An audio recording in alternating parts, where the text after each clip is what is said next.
Welcome to your The White Liberation Republic, Library. Race, Dive Religion, and American Nationalism. and Ishmael Wade here with Hello, once again, this is your Liberation Library with Carl McRoy. On the spot here with Dr. Abel Bartley. Thank you so much again for what you do at Clemson University, what you do in your local church over there at Maranatha Fellowship. You let all the saints know over there that love them and miss them. And now we're going to be talking about Martin Luther King Jr., Why We Can't Wait. And it was pointed out to me by somebody yesterday about the intended audience of this book. And can you start us off right there, perhaps? Who do you perceive as the intended audience? Yeah, in order to understand the intended audience, you need to understand the Sitzenleben, as they call it, the background of the story. King is there protesting, trying to get them to open up, trying to get Birmingham to open up and allow African Americans access to all of the social venues. And he does something very critical and something that he receives a lot of criticism for. Because he can't get enough adults engaged, he engaged his children. And by engaging children in front of a national audience and seeing them being abused, he knows that this will bring a national spotlight. And so what King does is he then sits down and writes up what happened there at Birmingham in this book. And the audience is clearly aimed at whites, particularly whites who are still on the fence on civil rights. And the way he writes is almost a sermonic, Michael Eric Dyson has this sermon to white America. Well, this really is the first sermon to white America that King writes. It's a sermon to white America where he's trying to get their conscience and saying, if you call yourself a Christian, how can you allow this? And it's a brilliant book, really touching the conscience of people who call themselves Christian and trying to awaken them to their responsibility and the obligations of that word Christian. So now you're kind of like jumping right to the middle when you talk about that, because in the middle of the book, that's where we find his famous letter from the Birmingham jail, right?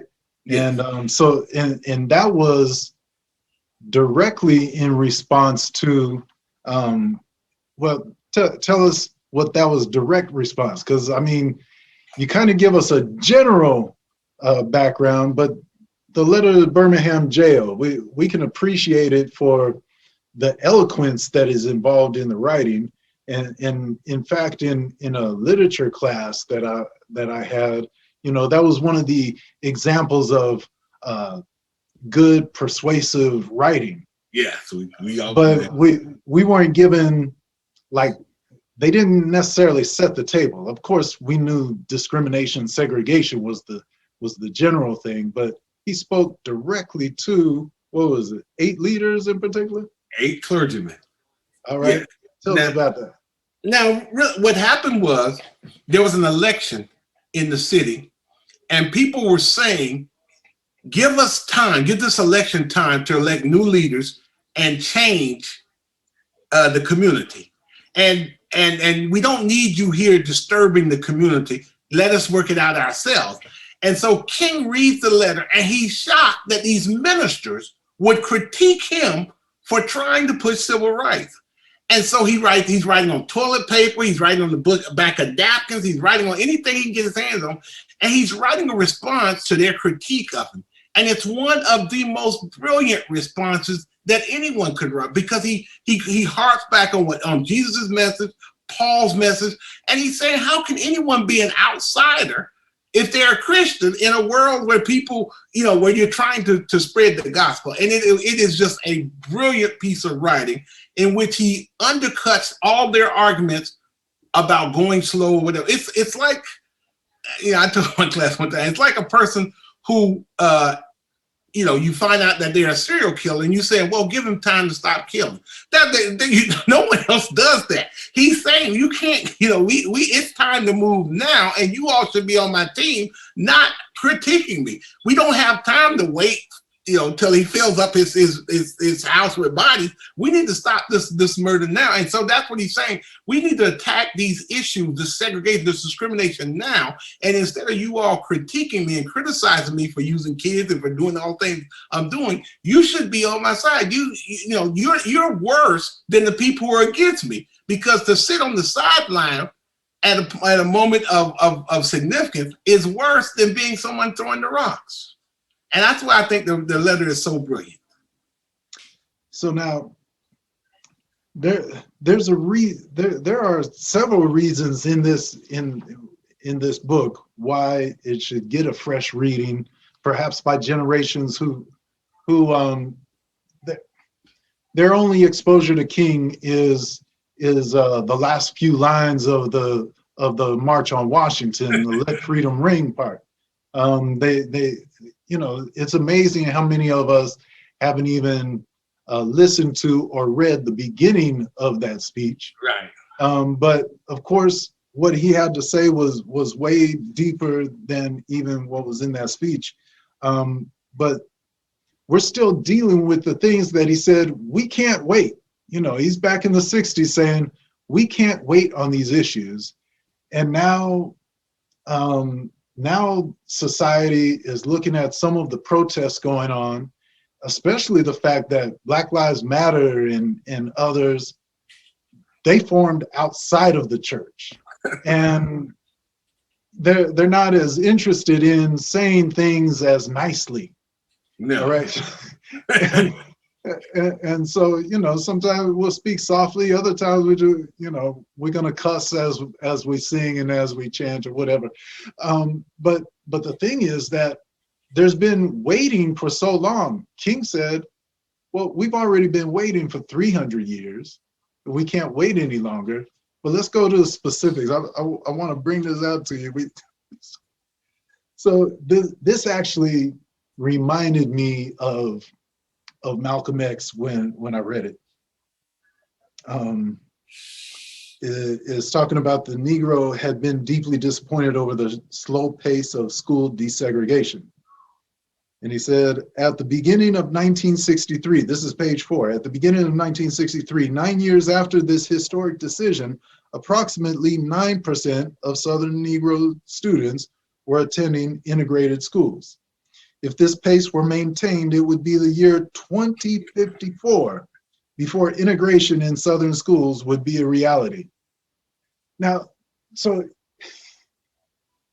the reason it reminded me of Malcolm X, because as every year passed after Brown versus Board of Education, he would say the Supreme Court ruled that we should have integration, and 5 years later, we still don't have 5% integration.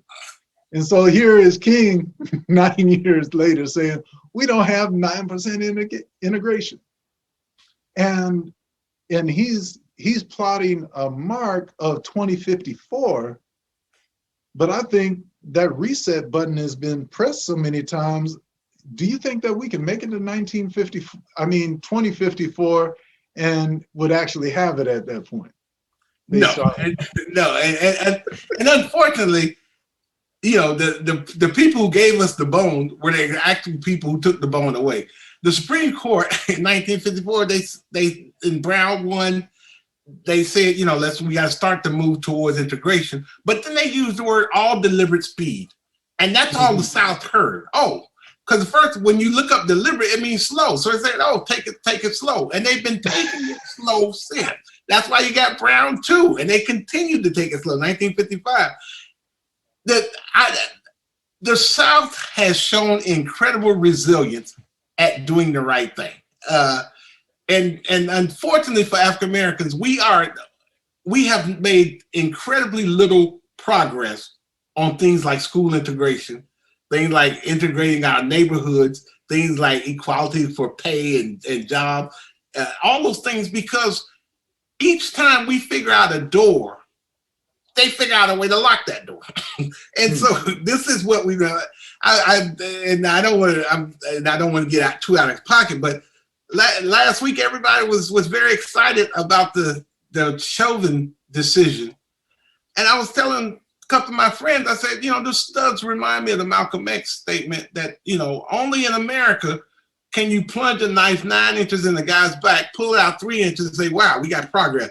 The Chauvin decision, if we have to have a videotape showing a guy with his knee on the guy's neck for 9 minutes to get a conviction in America, then we have not gone very far. It should be straight, simple. Let's look at the facts, look at the situation. And I think what King was doing in this book, he's saying Black Lives Matter. What you're doing is in America is you're committing a sin that sort of it's one of the worst sins that you could commit, because you're taking people who are children of God and you're denying them the opportunity to grow to their potential and into their potential. And that's and the notion of waiting. Once again, what sin do we tell people? Well, we're gonna wait. Is it murder? Is it what? What is? I'm a murderer. I kill 10 people a day. Okay, well, we're gonna gonna try and get you down to one person killed. Nobody does that. If it's a sin, you attack that sin. That's the whole point of conversion. You stop it then.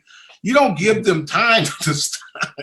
I do know in some situations there are addictions and things like that. But I'm saying usually you try to attack the sin. You don't say, well, we're gonna give you 100 years, 500 years, 50 years, 300 years. How many years do they need? Because people don't sin on their own. It takes a force to stop them from sinning. So we have the 54 decision about Brown versus Board of Education, and then they undermine it, he says, with the pupil placement law. All right, so we have the Supreme Court undermining it there, undermining what they uphold. And you mentioned the bone. He said the Negro felt that he recognized the same old bone that had been tossed to him in the past, only now it was being handed to him on a platter with courtesy. And so, one of the things that I like about this book, and that you're bringing it back up to the surface for us, is I think we underestimate how strong King's language was at times. That I agree. There wasn't a lot of, there wasn't a lot of pussyfooting, as people say. He said things that were uncomfortable to make people uncomfortable, and that's what I like. He talked about creative tension, and that's what you want to do: create tension where you have this battle between your id and your super ego, where you got to make a decision. Am I right? Am I on the right, or am I on the wrong? My favorite line, my favorite part of the book is when you talk about the two laws. You've got God's law and you got civil law. Civil law is constantly changing. And if any civil law that violates God's law, every church teaches that you violate that civil law, because what your number one responsibility is to God.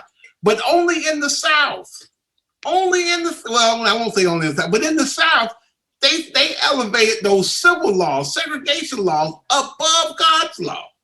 And the whole notion of loving your neighbor was sacrificed to the notion of white supremacy. And that was a sad situation. And that's what King really was critiquing in that book, because he's not trying to save African Americans. He's trying to save whites from themselves. I want to bring out this one right here. He called names. Listen to this. President Kennedy, if not backing down, had backed away from a key pledge of his campaign to wipe out housing discrimination immediately with the stroke of a pen. When he had finally signed the housing order 2 years after taking office, its terms, though praiseworthy, had revealed a serious weakness in his failure to attack the key problem of discrimination in financing by banks and other institutions. Kennedy was seen as, hey, this is a big hero for us in the civil rights movement, And I mean, he was kind of the best hope that we had at that time. And here's King in 63 critiquing Kennedy. You know, and this is in the beginning of the book. I mean, you don't have to go too far, and you see, uh-oh, he called out the president. You know, so now we're people who pit Malcolm X versus Martin Luther King, and of course Malcolm pitted himself against him often. Yeah. But when we don't dig into a lot of what he had to say for himself, then we might end up with a caricature of what he really stood for, and how forcefully he really spoke out, and how he could be considered such an enemy of the state. Yeah, the courage that Dr. King had.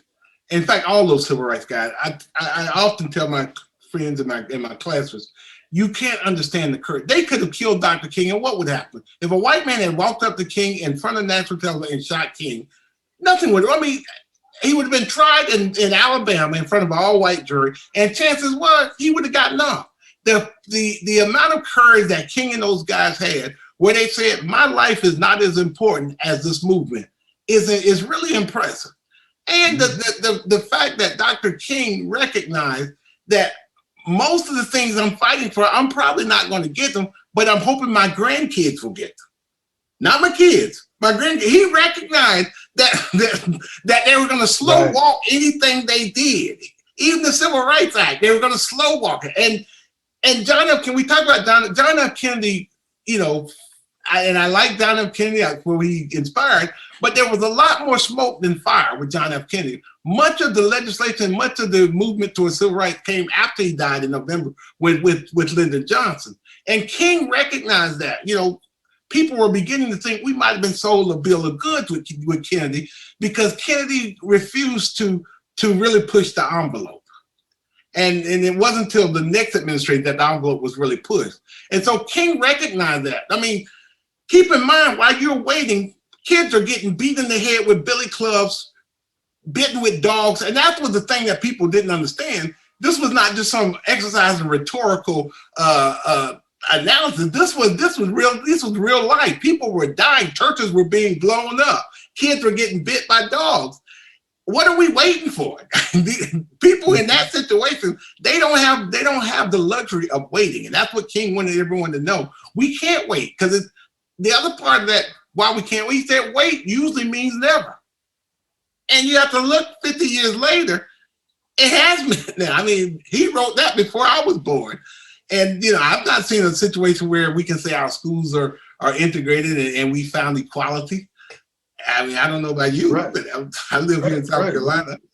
So we still have segregated schools, largely in North and South. Of course it's better, and it's not the same type of segregation. It's a result, but yet it's still the result of things in the housing discrimination and financing, where we're still usually paying more for a loan. And our home usually isn't appraised as much as our counterparts. And so yes, we still have those things. And that's police why are still beating black people and getting away with it, and shooting black people and getting away with it.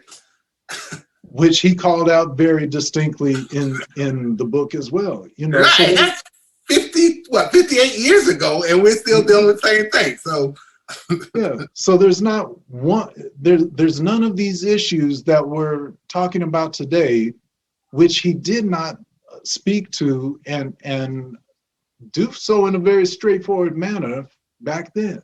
Right. You know, and so that's why it deserves a fresh reading in my mind, and because there are parallels. We're not living in the same times, and everything's not exactly the same, but I think it still is a well for us to draw from and learn from. And so is there anything else from the richness of this book that you'd like to bring out to us in the closing segments here? Yeah, I really like the way he relied on the philosophies of Gandhi. In his first book, Stride Towards Freedom, he really gives a lot of praise to Gandhi. But in this book, he sort of relies also on the logical Gandhi, but also Jesus Christ. And remember, he's writing to Christians, and he's using the same language that they would read in the Bible, of Jesus Christ and the law, and the notion of what's your responsibility to your neighbor. And you have to look in your face, look yourself in the mirror, and ask yourself, am I living up to the responsibility that I have to my neighbor in the face of African Americans? And I think that's a powerful thing, because if we look at ourselves today, we have to ask ourselves the same question. The people who are critiquing Black Lives Matter, they need to read that book and ask themselves, where would Jesus be in this argument? People who are debating issues like immigration, other things, where would Jesus be in this argument? Because people want Jesus on their side instead of being on Jesus' side. And that's what King is saying. We should be lining up behind Jesus, not lining up, trying to get Jesus to line up behind us. And that, I think, was the essence of his book. That, we can't, we're not going to pull Jesus in line behind us. We're going to have to get in line behind him. I like that. We got to get in line behind him. And, as there was one thing in what you said. So the audience is, to a large degree, white Christians that he's speaking to. Many white evangelicals are some of the most vocal ones against Black Lives Matter, and based on it being Marxist, and they're against CRT, and this is like the biggest threat against Christianity is critical race theory, and what I'm really wanting to get at is that many conservatives today and white evangelicals today want to quote Martin Luther King and want to appropriate his legacy, mainly focused on one phrase, that is, his children and grandchildren will be judged by the content of their character, not by the color of their skin. And so they use that as a weapon to perhaps suggest that King wasn't color conscious, and that King would have been against affirmative action, and so on. But I think what you're saying is that this book was a letter from King to them, whether in the 60s or even today. So if they're going to appropriate King, they need to appropriate this book. They need to go buy it and read it. I agree. And then they will get Christian underpinnings for the same arguments that Black Lives Matter is making. It's ironic that it was the big time Southern Christian leaders who were opposing King and calling communists and blah, blah. The same things you hear against Black Lives Matter, the same thing you hear against all the things. It's amazing. They don't see Jesus as a God of love. They see him as, a white policeman, basically. And that was the thing. Law, their whole thing is law and order, law and order, law and order, law and order. But what law? And the law that they were most dedicated to were these civil laws, which enforced the hierarchy or social system that kept them on top. And anything that threatened that civil law that kept them on top, they opposed. And what King said, you need to go back to the real law, which is that Judaic Christian law that puts God first and then man second. Well, thank you once again, Dr. Bartley. You give some background, you fill in some gaps, and you set the table for why we ought to get reacquainted with some of this old stuff. Some people will say, well, why do I need to study history? The past isn't really past, is it? No, it isn't.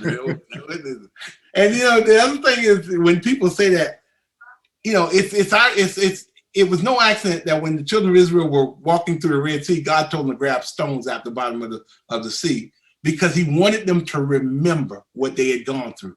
And any people who forget what they've gone through, they are people who are truly lost. And that's what African American is. And for both sides, whites and black. Whites need to go remember what they've done to other people. Blacks need to remember what has been done to them, so that both sides can get the healing and move on. Amen. Thank you, Doc. You blessed us again. Until next time. So we invite you to come back and see us again real soon on Your Liberation Library. And want to ask you, what's in your library?